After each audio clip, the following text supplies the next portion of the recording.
don't be afraid to ask for help. Ask for help from your family, friends, whatever your support group you had. You gotta kind of lean on them a little bit.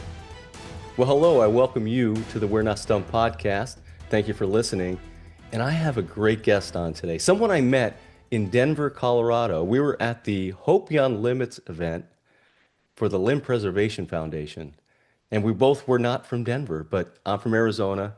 He's out of Florida, but there's something else that we have very much in common, and I'm sure we're going to get into, and that's Eric Ford. Eric, thank you so much for taking the time to be on the We're Not Stumped podcast. I appreciate it. Thank you for having me. Well, I'm looking forward to learning more about you. I know we just had about a 20-minute conversation after having one in, well, gosh, probably at least an hour in Denver. It was so fun to meet you and all the people there. But we always start the podcast with a segment I call In Your Own Words. So I'd love the listeners to learn more about you. So, born and raised in Montclair, New Jersey, your hometown. Yes. And I'm still blown away that you're actually from the town. Usually I tell people Montclair, New Jersey, like, yeah, where's that at? I've never heard of that place. It's crazy that we're both from the same town. Anyway. And that's where the journey began. Regular, normal suburban childhood outside of a metropolis like New York City. But eventually I wound up migrating down to South Florida and stayed there. Well, been there for years, and then migrated to Atlanta.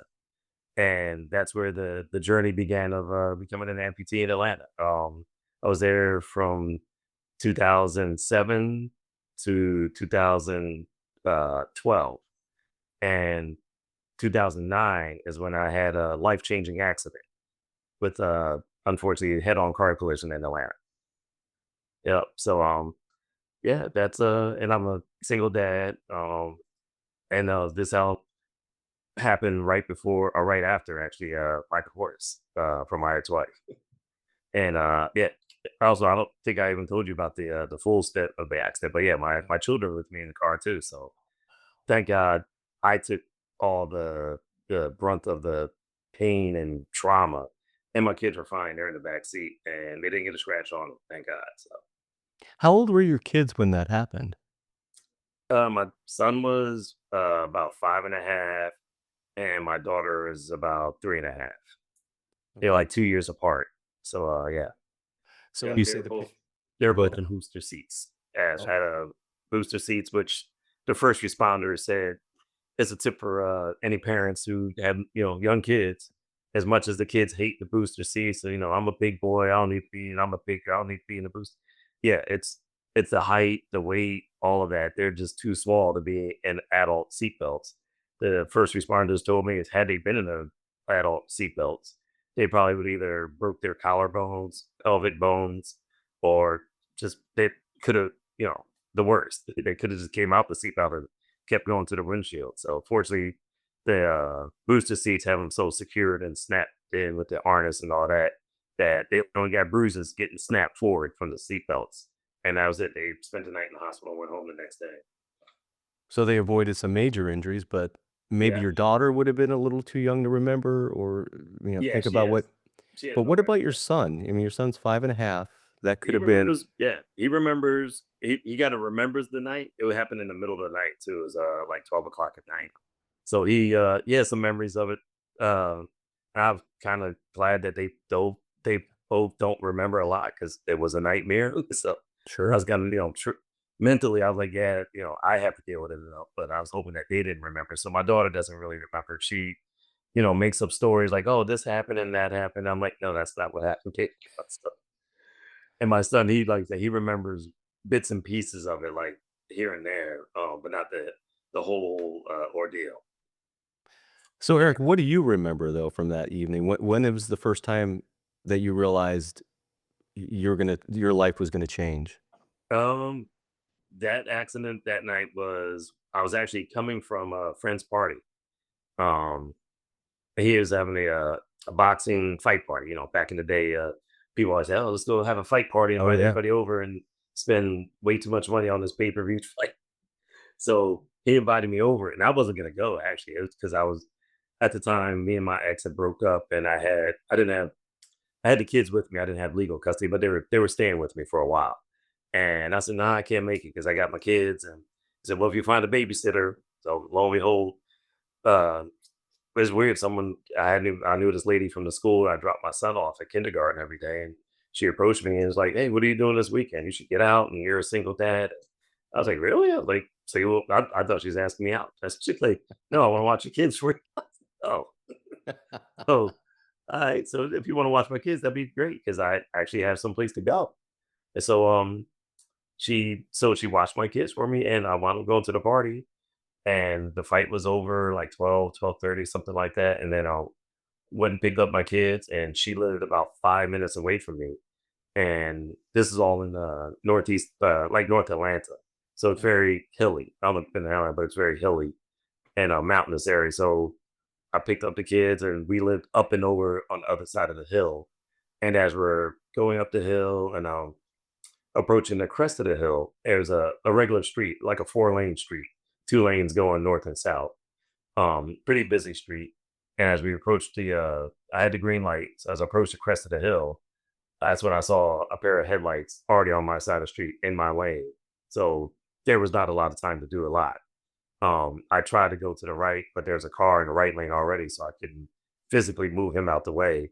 If Yep. I went to the left across the double line, then I would have hit somebody head on. Yeah. So I tried to turn my car as much as I could. He was coming across the my lane, so it didn't hit me nose to nose, but his passenger side drilled into my driver's side. Uh, And oh yeah, I could send you pictures of my truck so you can see how badly damaged my truck was. okay. I had a 1999 Chevy Tahoe. He had old F-150, so it's the full size pickup against a full size SUV. So fortunately, like I said, his passenger side went into my driver's side, so all the impact was to my side. So I knew the airbag, when the impact hit, airbag knocked me out. I saw everything coming, so the airbag knocked me out. And then when I woke up because of massive trauma to my legs, my left shin. I forget what you call it, the tibia or whatever, the left shin bone. Hmm. It was a compound fracture. I couldn't see it because it was pitch black. It's 12:30 at night, so I couldn't see under the dash. Plus, the way it hit me pushed everything into me. So the steering wheel was like here, and the airbags here, so I couldn't see anything down there. Um, I tried to, roll the window down to yell for help because it was weird. As busy as the street normally is, for some reason, it was just me, him, and the guy that was next to me that I bumped into trying to get over that way. And that was it. There's no other car, so I'm trying to roll the window down to yell for help, and that's when I realized my left arm is broken. Oh, The doctor said from the impact because I gripped the steering wheel so tight, the shockwave of those two massive vehicles. It said the shockwave went through the frame of the body of the vehicle and then into the steering wheel, and a piece of bone of the humerus bone, I call it the bicep bone, shattered or disintegrated. So I had no control of this arm at all. It was just like a wet noodle. The bone didn't come out or anything, but there's no control over it. So I couldn't roll that's when I realized my arm was broken because I couldn't roll the window down. I was like, I couldn't control my arm. So I had to try to reach over this one and get the window down. And I'm screaming out the window for help. Um, and then I felt a lot of pain, like I said, down below, and so the shin was broken, compound fracture, and also the right heel, the calcaneus bone, the heel bone, basically. You look at a skeleton, you see that heel bone is just like a little bone. It's not like a straight bone. So that got shattered. The doctor was like, "Yeah, that was like taking a hammer and hitting a walnut, and that was your heel bone. There's millions of pieces." So he's like, "We can't fix that. We just have to hope, God puts it back together and it heals up to a bone again, and you'll be able to use it." So thank God it actually healed up. It's misshapen and it'll it works, but it doesn't work like it used to, yeah. So it's a miracle it still works though. So that is and then it took them a long time to cut me out the car. They had to use the jaws of life, a chainsaw. It was a lot to cut the around the frame to get me out. And then also like that had like a V8 sitting on my lap, so Oh, it was the engine, everything was pushed back into my side, and the first responders, it wasn't like once they cut everything away with the jaws life and chainsaw. It wasn't like it just snatched me out, throw me in the ambulance, and away we go. Once they cut all that away, and then they're trying to get me, but I was like stuck. And then one of the guys crawled under my dashboard on the passenger side of my truck. He crawled under the dashboard and looked down there, and he looked at me, and I was like, "Kind of bad, huh?" He's like, he was like speechless. He didn't say no. He's just like nod and say like, "Yeah, it's kind of bad." So Oh, man. he said it's gonna take. He's telling the other first responders like, "Yeah, we can't just pull him out. It's gonna take a little bit longer." And that's why we're like, "Yeah, it must have been a lot of twisted metal into the open wound, with the bone sticking out and all that." So he had to be delicate not to make it worse, do more damage to the bone. So it took them a little bit longer to get me out, and they finally got me to the ambulance. And at the time, I didn't realize how much, I couldn't tell if I was losing blood or bleeding or nothing because I couldn't Yeah. see anything. But I thought I was losing blood because I smelled it. I read somewhere it said like blood smells like almonds when it's bleeding out of you. Hmm. And I said, "Yeah, it smells real nutty, like an almondy scent." And I said, "I must be losing some blood or whatever." So of course the guy didn't want to talk to me. He didn't want to tell me. He's like, "Don't worry, we're gonna get you out." And so they finally get me out into the ambulance, and I was like, "Okay, goodbye now. I must be. I'm tired and from the blood loss, so I'm ready to go to sleep." And they're like, "No, you can't. You can't go to sleep yet. You have to wait till you get to the hospital and let the doctors tell you when you could go to sleep." And I remember reading about that too. If you lose a lot of blood, they don't want you going to sleep because you might not wake up. So we're in the ambulance, and then the ambulance guys were in there with me, and they gave me this piece of like rubber, uh, like a rubber tube type of solid rubber tube, and put it in my mouth, and they're like, "Yeah, bite down on this." And I'm like, "Well, why would I need to bite down on that? I'm sleepy." I'm like, "Why is it? Why do I need to bite down? Does it keep me awake or something?"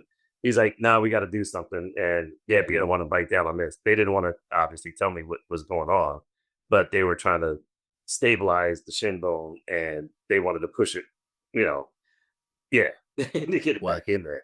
Wow. And so, when I tell people like, I was in another universe of pain, like the multiverse of madness, like with Doctor Strange, I'm like, yeah, I was in the universe where there's nothing but pain. Like I'm feeling all the pain started hitting me there. Like my foot was hurting. I was like, well, I still got a foot over here because it's hurting really bad. Arms hurting, but the pain in my left leg, I was like, yeah, that's on another universe. I was like, I don't know, I have no idea what's going on there, but it's a different kind of pain. And so he pushed it back in and did whatever he did. And I actually felt like hit a bone kind of and yeah, I'm glad he put that. I probably would've bit my tongue off. That's I had to pound on that thing hard, and it's like, okay, I'm sorry, sir. You already paid. I'm sorry that I just made it worse, but we had to do it. We can't have your bones sticking out. So they then tried to stop the bleeding too. That because it wasn't, thank God it wasn't an artery, but it was still a steady trickle of blood coming out. So they once they got that stabilized and drove down to the hospital and got in there, and then that was like the biggest relief from the surgeons, all those guys, because there's like a little bit sense of urgency when I got to the ER. I didn't have to wait in line or anything. They were like, "Yeah, you're going straight to the operating room." After it did a bunch of X-rays to see how many bones were try to see how many bones were broken. It's like, yeah, after we do these X-rays, then you can go to sleep, or because we're gonna put you to sleep because and I woke up probably, I think it was a 8 hour, 7 or 8 hour surgery they did because they did the surgery on my arm. They had to put a plate with I don't think I showed you about the scar, but yeah, I got the Oh, Frankenstein yeah. scar. So they had to put the 12 screws with a plate in there and then close this back up. Did a nice job of not messing up my dad's tattoo. They worked around it. I think the surgeon, I was like, "Man, that's awesome. How do you?" He's like, "Yeah, he's like, thank God the bone didn't come out. Then we wouldn't have a choice. But because the bone was still in there, we actually could choose where to make the incision so it didn't mess up Nice. your dad's tattoo." So yeah, dad is still there. He looks okay. Yeah. So they yeah, so once they took care of that, and yeah, I woke up, after anesthesia, like 7 to 8 hours later. Um and then I had a big what do you call it? I forget what they call those bags, plasma, blood, whatever. When they giving you a transfusion, because they said, yeah, you lost enough blood. Thank God it wasn't like the artery, so you didn't bleed out, but you lost a lot of blood, and we're gonna have to put like 5 units back into. It was like a lot of blood. They're like, yeah. So um, it was I was telling people that yeah, it's a lot.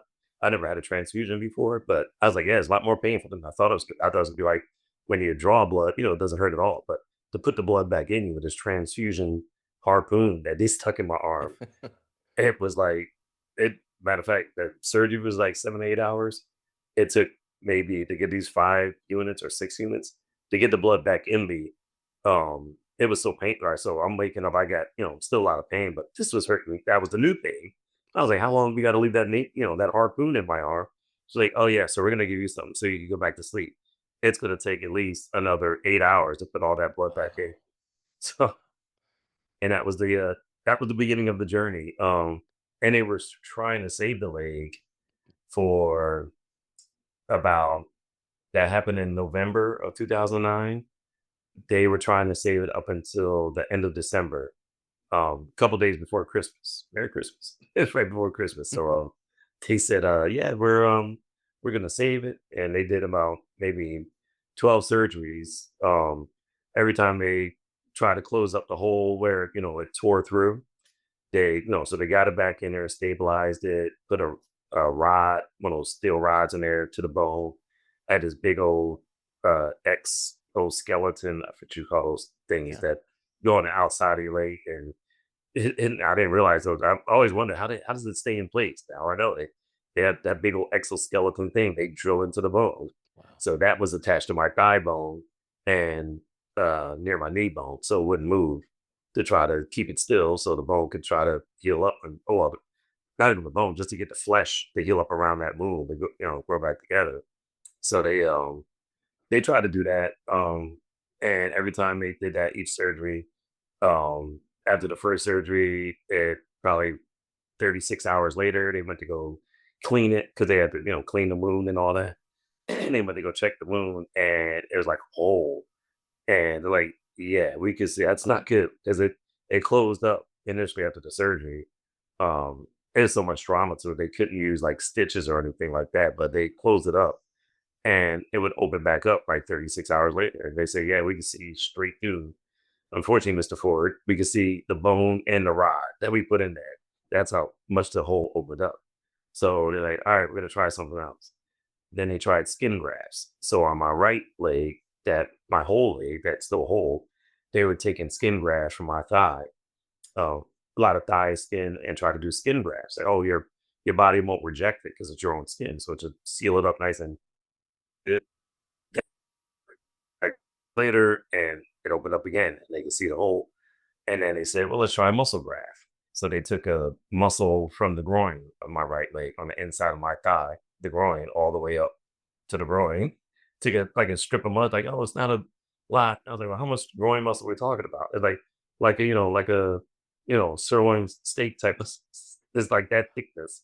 I was like, Wow. wow, that sounds like a lot, but let's try it. If it's going to work, I tried that.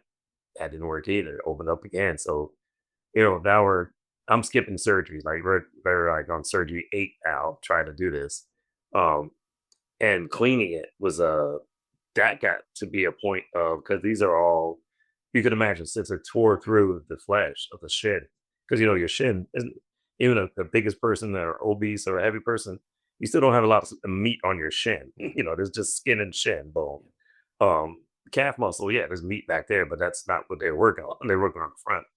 Um, so all those nerve endings and everything was pretty raw.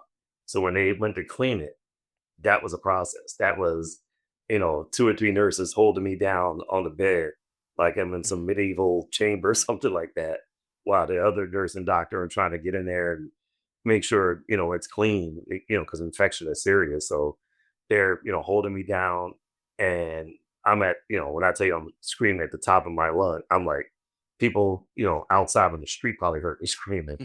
Matter of fact, one time my mom was actually living in Florida at the time. She and my aunt flew up to Avi right after the accident, came up to see me in the hospital, and they stayed for a few weeks while I was in the hospital. They stayed in my apartment, and they unfortunately came at one of the cleaning times. I said, "Ma, you need to go down the hall." I said, because you're not gonna want to hear this. He's like, what are you talking about? So they're just gonna clean it, right? How bad? I was like, no, it's not. It's not just the cleaning. It's torture. I think it's another level. And I was like, I'm the youngest son. I have an older brother. And I was like, yeah, you trust me. You've never heard your baby boy probably scream like this since I was born, since I came out.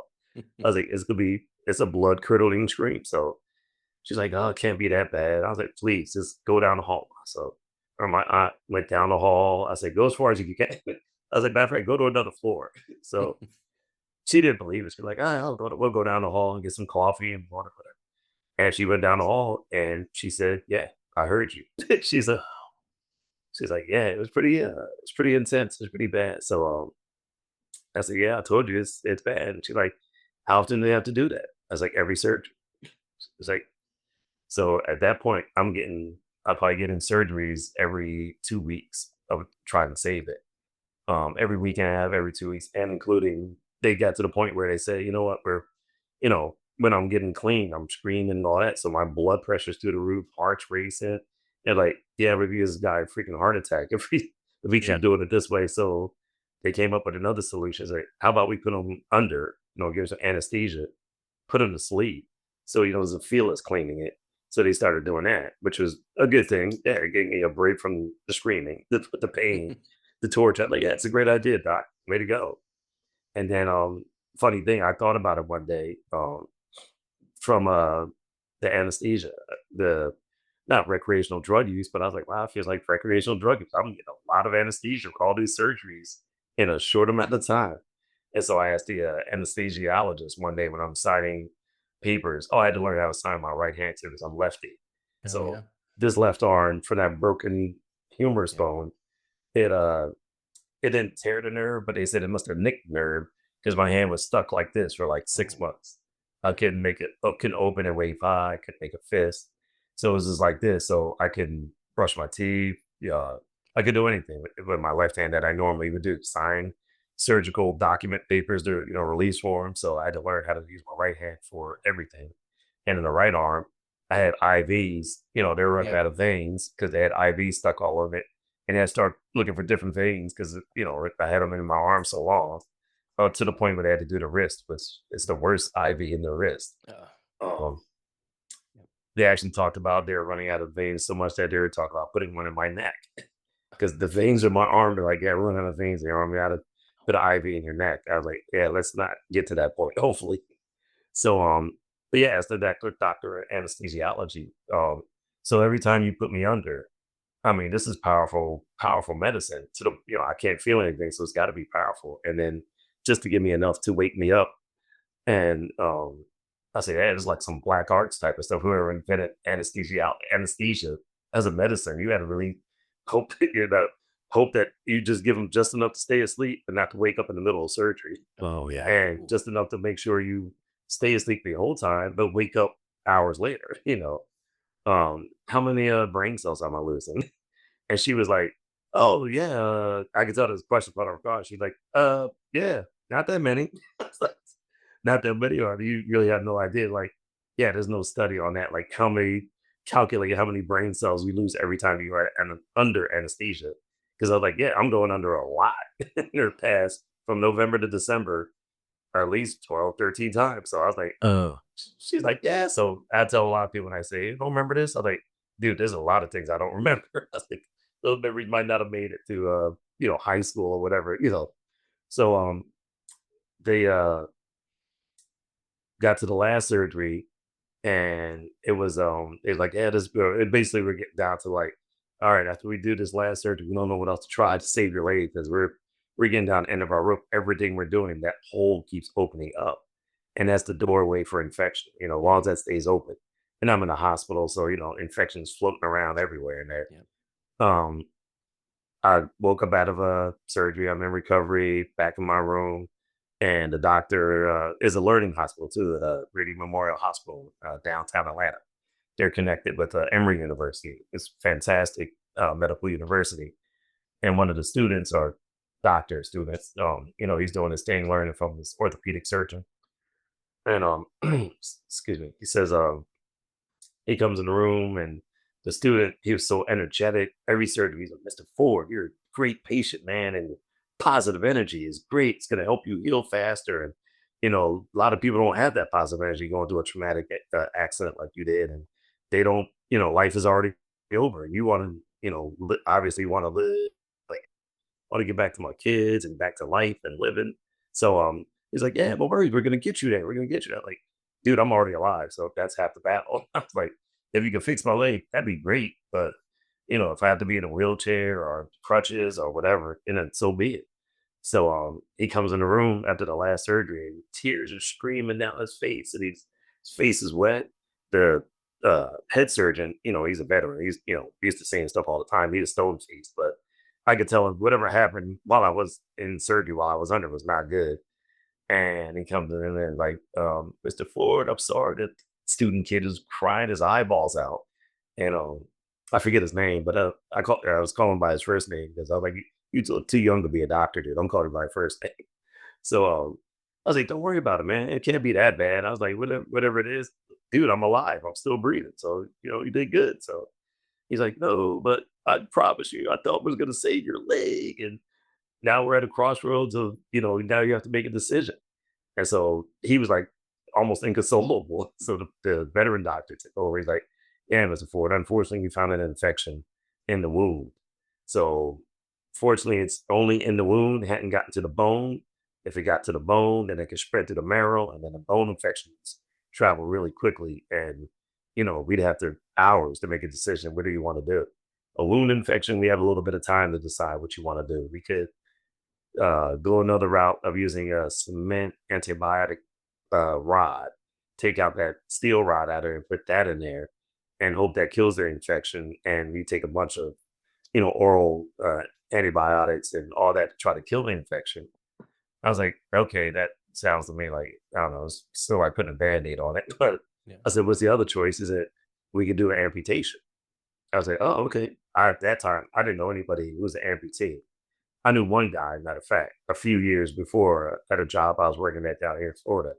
A friend of mine had a horrible motorcycle accident, and he actually got a bone infection after a bunch of surgeries, and the bone infection traveled far and fast up his leg, so he didn't have a choice. They had to go above the knee, like halfway up his thigh, and I was like, and he was the only amputee I really knew. He was, he didn't know a lot either. He just became an amputee, so when they gave me the choice of, we could keep going, this route of trying to save it, or we could do a surgery, amputation surgery. So I said, one of my first questions, main question was like, how much is it gonna hurt? Because right now I've been in this, the multiverse of pain since, November 15th of 2000, for the last 2 months, I've been in this universe of pain. So I'm trying to find the exit, the route, right? How do I escape this pain? So it's like, oh yeah, the pain that you've been feeling, we're cutting that part off. Oh, And wow. I was like, okay, sold. I was like, that's all I need to know. It's like, he's like, you don't want to talk about other stuff about being an amputee? And no, if you're telling me we're cutting that part off that hurts, that's been my source of pain, then yeah, I'm good to go. Where do I sign? Let's do the surgery tomorrow. He's like, no, you got to sleep on it and think about it. And we got a couple of days. I was like, yeah, no, we don't. Let's do this now. Mm. So he couldn't believe that, I was that ready. He's like, most people are terrified, Yeah. crying their eyeballs out, and I don't want to lose, my original equipment I came in this world with. And I was like, no, screw that, man. I was like, I'm trying to live. So Yeah. and live not live in pain. Yeah. And so I said, because what's the downside if I keep it? Or what's the upside if I keep it? It's like, well, the upside is you'll have your original equipment, you have your limbs, and um that's about it. I was like, okay, so what's the upside if I get rid of it? If I amputate, less pain, right? He's like, yeah, the part that you'll have pain from healing because we're cutting bone, flesh. We got to reroute arteries, veins, nerve endings. There's a different healing pain associated with the amputation surgery, but the pain that you're feeling right now from the wound that'll be gone forever. Um, if we do keep it and you're able to heal and save it, that doorway for infection is not going anywhere. It's still going to be there. So you could get an infection from years from now. um if you choose to keep it, there's no guarantee. Well, now there's no guarantees. I'll tell you flat out, you will not be able to use that foot really at all. It'll be like a dead foot. You'll be dragging along, and you'll have to use some kind of crutches or some kind of device to help you get around. And that pain level will, it's gonna be up there for the rest of your life. It's gonna be up, 1 to 10. It'll be, 100. I was like, yeah, I'm not seeing the upside to that. I was Yeah. like, so, but if we amputate, you know, I've seen on TV and videos and amputee athletes, and I'm like, yeah, I'm not trying to be a Paralympian, but I would like to get back to teaching my son how to throw a football, or Yeah. you know, go be able to walk with my kids, or hopefully I'll live long enough to walk my daughter down the aisle or something. Yeah. Nothing. I just want to live, So and have a decent quality of life. And that's what he said. Well, he said, I can't tell you what to do, but yeah, the amputation quality of life probably will be better than if you keep this foot or keep this leg. Yeah, so that was it. That was my aha moment of, the epiphany of like, okay, so I'm going through the rest of my life with a quarter of my leg gone. Wow. I mean, what a story. I mean, first of all, for you to even be here is amazing to go through something that traumatic. Now, so you're, let's say, go a couple days, I guess, later, and now you don't have your leg. And since at that time you may not have been as aware, I'm surely as aware as you are now of prosthetics. What was your thought process going into that? Was it something like, oh, within a week I'll have a prosthetic, or did you do some research to go, gosh, this might take a little while? I had no idea. I was blind Yeah. because there was no, I wasn't even on Facebook where like I could find support Yeah. groups. Only support system I had was my family, my mom, my aunt, my brother, cousins that lived in Atlanta. They helped me out a lot, friends. But that was it, my core support group. And so I had nobody really to like, yeah, so what's it gonna be like? How long am I gonna have to heal? Fortunately, there's a young prosthetist guy that came to visit me. And I'm sure they get lists from the hospitals like any amputations this week, so we come visit him because he just showed up one day in my hospital room, like literally, like a day or two after the surgery. Um, the first day, I ain't gonna lie, it was like I was still in that unit. I was at a different level of pain because it was like, wow, this is some weird nerve pain. It was crazy the pain level I was in. So I was using a lot of morphine. Sure. That was my drug of choice. Yeah. I could say once I was using it, I was like, wow, this is how people get hooked on this stuff is good. I was like, I felt zero pain from anywhere head to toe. I was like, you literally probably could cut a finger off and I wouldn't even care about the hammer. But it's funny when I stopped the morphine and then the nurse came in the room and I was like, yeah, so when can I get some more morphine? And when do I stop scratching? She's like, yeah, that's because you used a lot of morphine and your body's like Oh, you're a drug addict, like you're getting them scratchy itch. I'm like, wow, that fast. Like that's how people get hooked on it. I was like, all right, I'll stop the morphine. I don't want to wow. become addicted to it. Yep. That and Percocet, they were giving me Percocet, which Yeah. was their drug of choice for me. I hated it after maybe a few days of using it, and I became constipated. And yeah, I never had that before in my life. I was like, "What the hell is this? My stomach feels weird." And like, yeah, when's the last time you got about? I'm like, I don't know, like a week ago. It's like, okay, yeah, you need an enema ASAP. You need an enema. So I had no idea. I was like, why? And they explained it to me. I was like, oh, okay. Like, yeah, the Percocet, that's the side effects. I was like, Yeah. okay, no more of that. So I was off all pain medication. I was like, I don't want any of it. And plus they were just weird, giving me nightmares when I was sleeping. I didn't like it at all. So um Yeah. but the having the amputee like support group would have been fantastic. Or an amputee, a physical amputee to talk to about it. That'd have been fantastic. I had nobody, I had zero. So when this young guy came in, a few days after my amputation, because they transported me from after like literally like probably 24 to 40 after the surgery, they said, yeah, to a acute rehabilitation center, and stay there for 2 weeks before they send you home. I was like, really? That fast? I thought I was gonna be in there for like a month at least to get used to a missing foot, but like, nope, 2 weeks you're out. So, and it was acute rehabilitation. They do an occupational therapy, physical therapy, teaching you about, this is how you got to do this from now on, how you got to take a shower, bath, everything. So, like I said, the second day the guy came in and he talked to me about being an amputee and uh gave me his insight of prosthetics for the company he worked for, which is a fantastic company. I stayed with them the entire time I was in Atlanta for my prosthetics.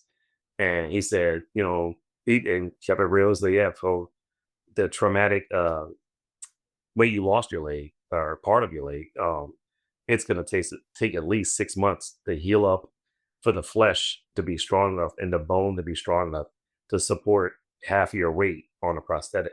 Wow. Um, so we gotta wait till it heals. Um, and so I was like, oh, okay, well, I'm whatever we gotta do, we gotta do. I'll wait and be patient.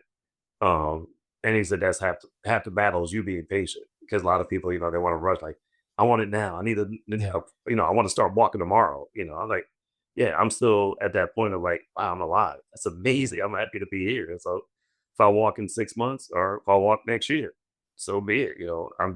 I'm still breathing. That's all that matters. For that So, s for that time then, I'm trying to visualize it, for that 6 months between maybe mhm. getting fitted with your first with your broken arm, how were you able to get around? Because I was thinking crutches might be hard, but I don't know. How were you Yeah. able to get around? So I was wheelchair bound because Okay. back to the original injuries, Yeah. I kind of didn't mention that the right foot, my meat foot that's still here, the heel is shattered. Wow. Heel is shattered, so that means it's non-weight bearing at all. So I'm in a wheelchair. There's no crutches. There's no putting weight on it at all. The doctor told me that you put weight on it, I mean, it's not going to be good. So we want you to be non-weight bearing. Don't put any weight on it until we tell you can do it. And I had a cast on my right foot from my knee all the way down to my foot. So Wow. that foot didn't, it was like in a, 90-degree angle position for 6 months. Yeah, at Wow. least 6 months it didn't move. So when they finally cut that cast off and I saw how misshapen the heel was, like I was saying, because those bones, like I say, imagine how your heel is naturally nice and cute when you look at the skeleton and my heel was like gigantic because it Yeah. all those swelling and bone fragments they came back together to form a heel, but not like a little cute little heel. Now it's like a monster heel. It's huge. And my foot, I lost my arch from I guess the heel being shattered. So now I'm flat footed. So it's completely flat. Got elongated. I went from wearing a size 10, 10 and a half to like a 12. Wow. Yeah, so the foot is completely changed shape. It's long, big, everything. Sometimes I have to wear 13, depending on how the way you cut the sneaker or shoe. But yeah, I had to and I couldn't believe the doctor cut it off. The orthopedic surgeon cut the cast off. Now I was just shocked at that. Mike, my mouth was open. I was like, I mean, you know what it looked like? You're my age, Fred Flintstone, Fred Yeah. and Barney, Yeah. the Flintstones. They remember how gigantic their feet and fat. Yeah. That's what I was like, "Oh my god, I got a freaking Flintstone foot, man." I was like, "Fuck." I was like, "That was good." I was like, "I can't believe it, man. What am I gonna do with this Flintstone foot?" Wow. And I was like, the doctor came over, was like, "How you doing? How's it feel?" I was like, "It feels okay." And it could move. I lost the range of motion the way it healed. I don't have that full range of motion. Like I can't, point my toe all the way out, ballerina style and stand on my tippy head. That's not happening. But it would move, somewhere. I had some range of motion. He was like, "Oh, that's fantastic. That's great." I was like, "But it's gigantic, man. Look at it. It's like I'm thinking like a freak of nature or something." I was like, "It's huge." He's like, "Well, the doctor is funny. He had a good sense of humor. He knew I had a good sense. He's like, well, we could cut it off and you could be a double amputee right away." I was like, "Yeah, now let me get used to one. I don't want to go double for out the gate." I was like, "Now let me get used to one, and yeah, if I don't like it, yeah, I'll come back and cut it." I was like, "No, we're not. Well, as it works, I'm gonna keep using it. If it doesn't work, then yeah, I don't want it." But So as you were your attitude is I can just tell you first time I met you, you as a person is what really has brought you forward so much. But mhm, there's people that maybe listen to the podcast that may have been in their own car accident and maybe they don't mhm, lose a limb, maybe they do. What mhm. kept you moving forward mentally to keep you positive and looking towards the future? um, being grateful is it being great. A lot of gratitude, a lot of gratefulness. I tell a lot of my friends that even if they're not religious or whatever, I was like, there's many a nights, even I'm in the hospital, for, it was only from November to January, so a couple months. But a lot of nights I'm laying in the hospital and I could feel it. Like I always, wonder like how could, people get so depressed in the hospital. I was like, one, a lot of people don't come visit you. They'll come see you maybe the first week or so Mm. because you're alive and like, okay, he's gonna make it. He's not in ICU, he's not critical, he's not gonna be dead in a week. Okay, well, I'll see you when you get out. And then you don't get that steady flow of visitors. So now your your best friends are the hospital, the nurses, the doctors. You're seeing them all day, every day. Um, but at night, when nobody's coming to see you, I talk to God. I'm praying a lot. Um, that helped keep my sanity. A lot of times, just praying, a lot of praying. Yeah. And then a lot of me staying focused on my two children, my young children. They when because I couldn't see them. Remember I was telling you, went through the ex-wife was living in Florida. Oh, She's down here. So 800, 900 miles away. It's not like, she was hopping in the car, hopping on a plane, bringing the kids to see me. Last time I saw the kids was the day after the accident when I woke up at surgery. um, she had to come up and pick up the kids and brought them in the room, and that was definitely a horrible experience because I'm laying there with the exo exoskeleton attached to me, tubes all over the place. Um, Fortunately, they didn't see the blood and all that. We covered my leg up, but that was horrible because they're little, they're like I said, 5.5, 3.5. So and they're like, "Dad, you gonna be okay?" And I'm like, "Yeah, Dad, I'm fine, I'm great," um, lines of course, sure. because I'm like, yeah, because dad, that's your first superhero, so you can't see him stretched out and laid out. So I was like, nah, I'm gonna be fine. I'm see you guys soon. And that was a hard part, but that was also a motivator for me. Like, yeah, I got to do all the physical therapy as much as it hurts, all the occupational therapy, all the pain, and push through that because I need to get strong enough. Because eventually, I know I'm neither. I really don't want talk about the ex too much, but I wasn't counting on her to fly them back up. I knew I might not see them, and I didn't see them until I was physically back on my feet, fitted with a prosthetic leg, learn how to walk again, learn how to balance myself again, all of that. Then I flew down to South Florida to see my children, and that definitely kept pushing me forward. Like, yeah, you get and the doctors, how you just said about my attitude, the doctors, a couple of them did say, like, yeah, your positive energy, your attitude is definitely going to help you heal faster. Because if you're giving up on, living a life that you used to live or living any kind of life, if you're just like, "Woe is me, why this happened to me, F the world," and Yeah. yeah, you're not gonna probably heal that quick. You're not gonna heal quick. The quality of life is not gonna be that good, but you have a better chance of recovering and having a better quality of life because of your attitude and because you want to live. You want to get back into the that was one of the things I used to say, I want to get back in the game. Like what playing sports? I'm like, no, the game of life. I was like, Yeah. yeah, I don't care if I could, play sports again. I wasn't a, professional athlete before this happened. I was a professional dad, take care of Yeah. our kids. Yeah. That's a sport in its own. But I was like, I just want to get back in the game of life. I was like, right now I'm on the sidelines, injured reserve, just hoping I could, play again with my kids. Like I Yeah. said, get on the floor with my son and play, Hot Wheels with the cars and, all that stuff. So that was a huge motivator, my two children. So as I listen to you, having a positive attitude for everyone, it could be that may not be as easily to attain, but you having Mm, goals, and I think all of us can have goals when we're going through things, and your goal was to see your children again and make sure you can be that person. So it seems like just making sure if someone's going through some of the journeys that you went through now, or they're in their own journey now, set mm, some goals, make sure you can attain them. absolutely. Absolutely. Another Yeah. thing that was I Sure. want to touch base real quick was when I told you the prosthetist came to see me and I met him for the first time.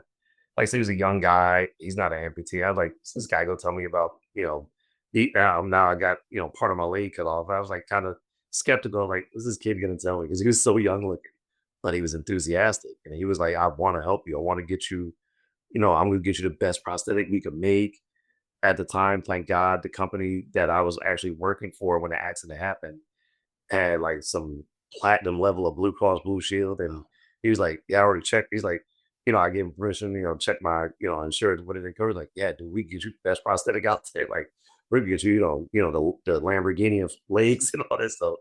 I was like, all right, fantastic. He's like, yeah, and about maybe 2 days later, he came in with a patient of his that he works with. And he was like a certified peer visitor, kind of would come with them to visit other amputees because he was an amputee himself. Older black gentleman, probably late 60s, early 70s, diabetic, unfortunately, lost both his legs, double amputee, below his knee. And he came walking in and he had a big smile on his face. And I was like, wow, this guy. I was like, he came walking in so good. His gait and walk was so good. I didn't believe him. I was like, the hell out of here. You don't have any feet. And the old man lifted up both pants legs. And I see the titanium steel. I was like, oh my God, you have no feet. I was like, but you're not limping and walking crazy or funny. Like, I couldn't tell right away. And he's like, yeah. He's like, he's like, I've been like this for a while. So it takes years of practice. And I get used to that now because people say to me like, "Dang, you don't walk like that." Like, yeah, dude, this happened in 2009. I had a few years of practice, Yeah. but he had a. I mean, one of the things I complimented, I was like, "Wow," I was like, "Yeah, a pair of Jordans, man." I was like, "I love Jordans." He's like, "Yeah, just because I don't have feet doesn't mean I can't wear nice sneakers." I was like, "Yeah, you know what? You're right, man." I was like, I was like, I'm thinking I'm gonna have to wear some weird orthotic looking Frankenstein shoes or sneakers or something. So like, well, no. Nah. He's like, why would you have to? No, he said it's up to you. So he was a huge impact for me because I didn't know he really any successful. Like I said, my friend had a motorcycle accident. I hadn't seen him in a couple of years, like really since the accident. So I didn't even know how he was getting along or moving. Talked to him on the phone a couple of times, but he's a new amputee too. So it was only so much motivation he could give me. But seeing the old man, I was like, man, this guy's getting around great, smiling, laughing, cracking jokes, flirting with nurses. This guy's having the time of his life. So the power of peer visitors or talking to others maybe within your own situation is pretty powerful. Huge, huge, yeah. Because I like to tell a lot of people one of my personal favorite quotes that I made up. I was like, nobody can understand an amputee better than another amputee.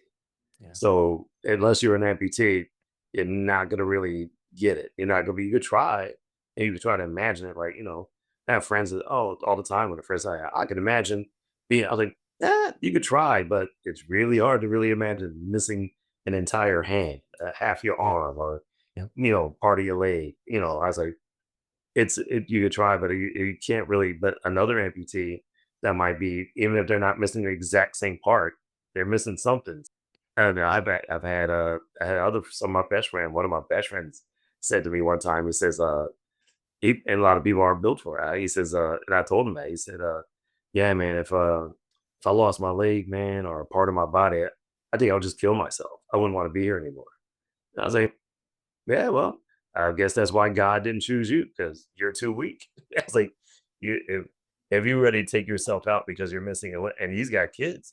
Wow. He's got 5 kids. I was like, "So you rather take yourself out instead of being here for your family and your wife and kids because you're missing one part of your body?" I said, "Yeah, well," I said, "Clearly you're not strong enough, and that's why I pray to God it never happens to you." Yeah. And I'm not trying to blow myself up or, lose myself, but yeah, I am strong enough, and that's why, I chose to wanna live to, be there for my children and my family and, didn't want to be, done. Life is done. It's over now. I could, I'm ready to check out. Nah, I'm not doing that. I'm not either. And you also give back too. I know you're part of, I think you said 4 to 5 online support groups Support and groups. other Yeah. things you're trying to do. So how do you how does that feel for you to actually give back and be on the other side of that Mhm. gentleman you were talking about? Yeah, it feels great. Yeah, it definitely feels good. It gives me you know, definitely boost up the positive energy meter in you. Definitely makes you feel because, like I said, I saw the guy up there in Denver, and as soon as he saw my leg and saw my cover, he's like, "Wow, it's a cool cover." I was like, "Oh yeah," it's explained to him it's a 3D printed cover and elevated vacuum system. And once I could tell he like had the deer in the headlights. Like, "Oh, you how long you been?" He's like, "Oh, a year." I was like, "Oh, let me tell you about elevated vacuum system, and this is what it means." And then he's like, "Well, I'm in a pin and lock." I was like, "Okay, well, let me tell you about that 'cause I was in that too."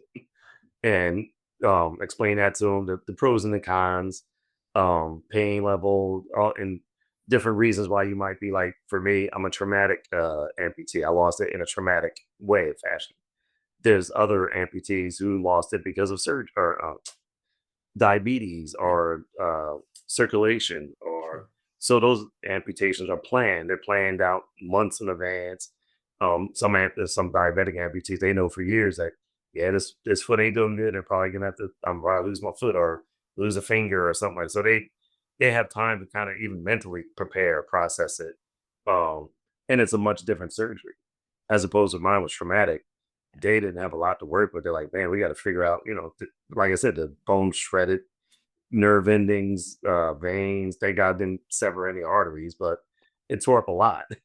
Yeah. So they had to figure out a way to make it work and reroute everything once they did the amputation. And there's going to be some limitations and different kind of pain because it's a it's a traumatic way of losing it. So there's no way to get around that. You lost it traumatically. It's not like we can make the bone magically whole again. That bone got, it went through the ringer. Yeah. Yeah. So and even my foot, my right heel, being that it took the impact, as they said, how it got shattered is when seconds before the impact. So I, locked up, as instinct, like, lock up, Sure. turn your head, and also stand on the brake because you want to slow yourself down as much as possible. I'm standing on the brake. And they said also the shock wave went through his F-150 and my Chevy Tahoe. And through the frame of the car, with the energy shot, it shattered my heel from being standing on the brake. So my foot was in a cast, like I said, for 6 months when they took the cast off. And I, once I uh, got to be weight bearing again and try to stand up on it, it was super weak. It was the nerve endings, the tendons, all those little tiny muscles in your ankle and heel. Yeah. It's tiny to begin with. So not being used for 6, 7 months, 8 months, um, it started atrophying. So atrophy was serious. Those muscles got weaker and weaker, smaller and smaller. So when I had to build them back up to even start to try to use it again. Um, and then it was hurting a lot. And then they did X-rays. And I was like, oh yeah, you're gonna have pain for the rest of your life in that heel because being being stationary for so long, arthritis sets in. If you're not Yeah. using a joint, that's how the arthritis sets in. That's why I remember like when my mom would complain about arthritis in her hands, and then she would like do this a lot, and then oh yeah, it feels better now because you're moving and losing the joints of it, all that. So Yeah. I could do that for 6 or 7 months. I could do that with my heel. Um, so the arthritis set in really bad. They could see it in the X-rays. Tendonitis was set in. Is all type of the arthritis, tendonitis, all the itises were set All in. the itis. Yeah, they're like, yeah, there's nothing we could do. You're just gonna have to deal with the pain. And again, I didn't want to get on pills or anything, Yeah. so I used to do a lot of exercising with the ankle and heel, a lot of flexing just to try to keep it loose. Weather affects it sometimes. When I was up there, Christmas time, I was in Denver. Surprisingly enough, it didn't bother me as bad, but I just had to be mindful. Like, yeah, Yeah. when I'm in a colder climate, I definitely want to wear a certain type of socks or boots, whatever, just to keep it loose, to keep it warm, keep the icy hot, muscle growth to rub on it, just keep that uh, circulation going and keep it feeling good. And just be try to stay active as I can, stay mobile. Yeah. Yeah. So I wanna ask you, were you able to have you thrown the football with your son? Is that something you have done now since all of oh this? yeah, yeah. Yeah, when I got home, or this happened in 2009, so I was trying to get back to life. Yeah. By next year, 2010, I got my first prosthetic leg in March of 2010. Learning how to walk, learning how to balance, learning everything. Try to be mobile, and you only could wear it for a certain amount of time. Yeah. I had to build up the tolerance to it. Um, so I'd say I came to see him or them, my son and daughter, probably in July or August of 2010. And at that time, he got into basketball, and so he said, "Dad, can you take me to the park and help me learn how to shoot the basketball?" I was like, "Yeah, that's easy. We could just stand. I'm just standing there." So I'm about to run up and down the court enough because I hadn't learned that yet. I hadn't learned how to run yet. But at that time, I was like, yeah. So I taught him, showed him how to shoot the basketball, and he was ecstatic, and um, he got into it. And then football was easy because that was, I mean, I love football and basketball, but yeah, football was definitely one of the ones I wanted to, my unfortunately backstory with me, my father died when I was 9 years old back in Oh, New Jersey. So he never got that chance really he he played around me a little bit, but he didn't get a chance to like help me become, throw the football and play basketball, because I was 9. So that's one of those things. That's why that was a huge motivator. I was like, I'm still alive. I got a chance. My dad was gone at I was 9. He was 46. wow. So you know, I was like, yeah, I'm still here, and I was like, I got a chance, and that was another motivator to keep pushing me forward. To be there with my son and teach him how to. I was already thinking ahead. I was like, man, I want to, I'm so glad I'm still here. I could teach my son how to drive a car. But my Yes. son and my daughter, I taught them both how to drive. Yeah, and they both got cars now, unfortunately. So Yeah. now they're on the road. Yeah, we know that I'm a father as well, so I know what you're feeling is with that. Thank you for your time. I just wanna ask one more question, and Sure. if it's back to the motivation, that's fine, but if you wanted to impart a little bit of your knowledge through your own experience of what you went through to help some of the other listeners that listen to the podcast, what is 1 or 2 things that helped you or you'd give advice to, I guess, would be a better way to say it, when it comes to amputees and what they're going through and how they can get to where you're at right now? Um, One thing I would say, definitely don't be afraid to ask for help. Ask for help from your family, friends, whatever your support group you had.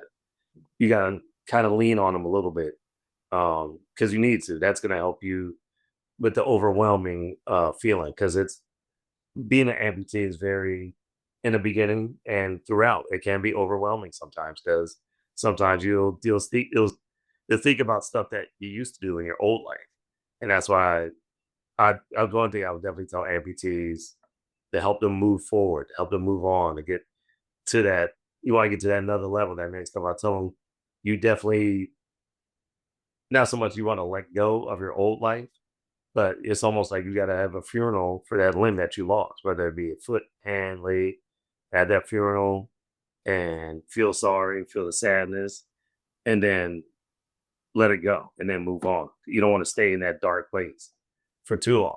You got to get there. You're in there. You have no choice, but Yeah. you got to get out of it. So you don't want to stay in that deep, dark area. And then let that life go. Let that life like, man, I remember I had 2 legs. I could do this. I could do that. Um, it's funny. I am struggling to find pictures of my old life. I know they're around somewhere, but I have a whole lot more pictures of me in this life. And as I say, it's 2 different lives. I have my old life is when I was a able-bodied person to now my second life, which fortunately I got a second chance at life at living, and you have to keep that in the forefront that this is your new normal. And one of my first amputee friends told me that. He's like, yeah, once you get used to your new normal, and I was like, the hell are you talking about? New normal what? He's like, this is your normal life. You're an amputee. I was like, yeah, you're right. It's like that epiphany. Wow. Once you hit that epiphany, you're like, this is my new normal life. So now I have to think like an amputee going forward now. Don't think about, you can't change the past, and it definitely, I know it's easier said than done, Sure. but I'm a big supporter of that not being the woe is me. Like woe is me, man. I miss my legs. I wish I could do this again. Remember, I used to be. Yeah. I mean, remember it, but don't dwell on it and wish that you could do that. You could wish to do something new and different. Like I tell a lot of people, like I could do everything I want to do. I just might have to do it differently Yeah. and figure out new ways of doing it. And unfortunately, a lot of people have a tough time really accepting that, and then you go back to the positive attitude and energy, like just being mad at the world, F the world, why this happened to me, why it happened to, Mike, or whoever, like, why it Mhm. happened to somebody else, why it happened to me. I'm like, and to me, I'm like, why not you? Well, look, if it happened to one of my best friends that said he would kill himself if he lost a limb, thank God it ain't happened to you. His kids would Yeah. lose his dad, his wife would Yeah. lose her husband. I was like, Yeah. but it happened to me, and I, again, I'm not like bragging on something like I'm, Hercules or something, but yeah, I'm mentally, I think I was strong enough to withstand it Yeah. and still, withstand it. Like I tell a lot of people, like, oh man, you come so far, and I was like, yeah, well, I'm still breathing. It's not over yet. I'm still every day is a new challenge. Every day, like a lot of I see a lot of on the amputees that I follow that have support groups or support pages, and they have to remind people a lot of times that our able-bodied friends or able-bodied people like, oh, well, you're out doing half marathons or you're lifting weights, doing this, and you're strong, and that, but that doesn't mean I'm not an amputee anymore. We still have day-to-day challenges where Yep. some days I have a bad leg day. I don't feel like freaking putting this thing on. I'm like, no, I don't feel like wearing it today. And I use the crutches or a wheelchair or whatever assistive device I need to get around. Um, and barely, feel like getting out of bed. Like, nah, I don't feel like doing it. You have bad days like everybody else. It's just a different type of bad day. And that's goes back to what I was saying. Like, usually amputees understand other amputees. If you're not an amputee, it's really hard to wrap your head around not having that limp. And Yeah. like yourself, it's easier, but not easier, but you didn't have to think about it because you didn't have it. Yeah. So, like Angelina that we met at, she has, I follow her page, Angelina Adaptive Amputees. Yes. Her story, she's been an amputee. Well, she doesn't remember having the foot. I mean, Yeah. she was born with a club foot, Hmm. and thank God she was adopted, and her adopted family had the money to, do the amputation and all that. But yeah, she was a kid and like three, I think she's 4 Yeah. years old. So she has no memory of that. All her memories are having no one foot. So Yeah. that kind of makes a big difference too with amputees, where how long you've been amputee. Like this guy, like I said, that I met there, I can see the deer in the headlight, and he's like Yeah. seeing me walk. He's like, man, he's like, it's amazing, man. You walk like, yeah, dude, this is from 2009. We're talking 16 years. I'm like, a lot of practice. I was like, But that's like the gentleman that you saw in the hospital. right, He looks at you right, the same way. exactly. He was like hopped in there and he's doing it. He did a little two-step dance for me. I was like, sir, you're dancing with no feet. How is this possible? He's like, Oh, anything's possible, young man. You could just, you're not gonna be laying in this bed forever. One day you're gonna get out this bed and you have your prosthetic foot, and then you'll be back to dancing. you know. well, what a great way to say it. And I know I didn't know you your prior life, but I know you weren't a bad person because you're from Montclair, New Jersey, as I am. I mean, we're born in the Right. same town. But I know this version, Eric. And yeah, when we met in Denver, I was just so impressed with you. And I really can't That's thank you it. enough for spending the time to be on the We're Not Some podcast, and all the knowledge you imparted and all your experiences is going to help so many people. So thank you so much for being a guest on the We're Not Some podcast. I appreciate it, man. Anytime you want me to come back, let me know. Let's do it. Definitely.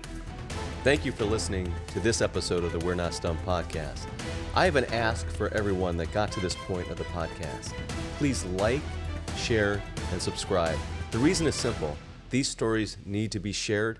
It would help it to get out there to the people that really need to hear these stories.